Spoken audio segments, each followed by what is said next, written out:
স্বাগতম লাইফস্টাইলে। পুরুষের যৌন ক্ষমতা বৃদ্ধির প্রাকৃতিক উপায়। অধিকাংশ পুরুষের মধ্যে একটা সমস্যা বেশ প্রকট হয়ে উঠেছে। বয়স বাড়ার সঙ্গে সঙ্গে পুরুষের যৌন ইচ্ছা ক্রমশ কমে যাচ্ছে। কাজেই যৌন চাহিদা কমে যাওয়ার আগ থেকে সচেতন হওয়া প্রয়োজন। যৌন অক্ষমতার প্রথম ধাপ চিকিৎসাতে দৈনন্দিন জীবনে ব্যবহার্য কি কি সামগ্রী কাজে লাগতে পারে বা তার ব্যবহার কি উপকার হয় তা জেনে নিন। রসুন। যৌন অক্ষমতার ক্ষেত্রে রসুন খুব ভালো ফল দিয়ে থাকে। রসুনকে গরিবের পেনিসিলিন বলা হয় কারণ এটি অ্যান্টিসেপটিক হিসাবে কাজ করে, যা আমরা প্রায় প্রতিদিনই খাদ্য হিসাবে গ্রহণ করে থাকি। আপনার যৌন ইচ্ছা ফিরে আনার ক্ষেত্রে এর ব্যবহার খুবই কার্যকরী। কোনো রোগের কারণে বা দুর্ঘটনায় আপনার যৌন ইচ্ছা কমে গেলে এটি আপনাকে তা পুনরায় ফিরে পেতে সাহায্য করে। এছাড়াও যদি কোনো ব্যক্তির যৌন ইচ্ছা খুব বেশি হয় বা তা মাত্রা অতিরিক্ত হয়, যার আধিক্য প্রয়োগ আপনার নার্ভাস সিস্টেমের ক্ষতি করতে পারে, এমন ক্ষেত্রেও রসুন খুবই কার্যকর।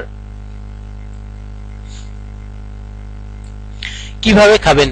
প্রতিদিন 2 থেকে 3টি রসুনের কোয়া কাঁচা অবস্থায় চিবিয়ে খান। এতে আপনার যৌন ইচ্ছা কমে গিয়ে থাকলে তা বৃদ্ধি পাবে। এছাড়াও গমের তৈরি রুটির সঙ্গে রসুন মিশিয়ে খেলে তা আপনার শরীরে স্পাম উৎপাদনের মাত্রা বাড়ায় এবং সুস্থ স্পাম তৈরিতে সাহায্য করে। পেঁয়াজ।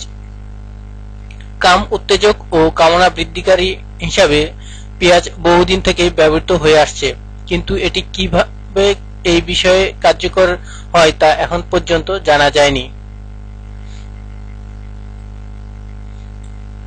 কিভাবে খাবেন?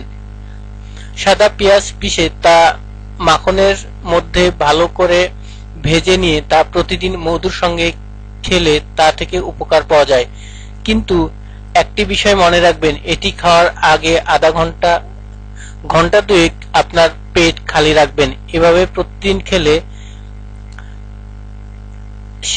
ঘুমের মধ্যে ধাতুপাত সহ ইত্যাদি সমস্যার সমাধান সম্ভব। এছাড়াও পেঁয়াজের রসের সঙ্গে কালো খোসা সমেত বিউলির ডালের গুঁড়ো 7 দিন পর্যন্ত ভিজিয়ে রেখে তা শুকিয়ে নিন। এটির নিয়মিত ব্যবহার আপনার কাম উত্তেজনা বজায় রাখবে এবং শারীরিক মিলনকারী দৃঢ়তা বজায় রাখবে। গাজর।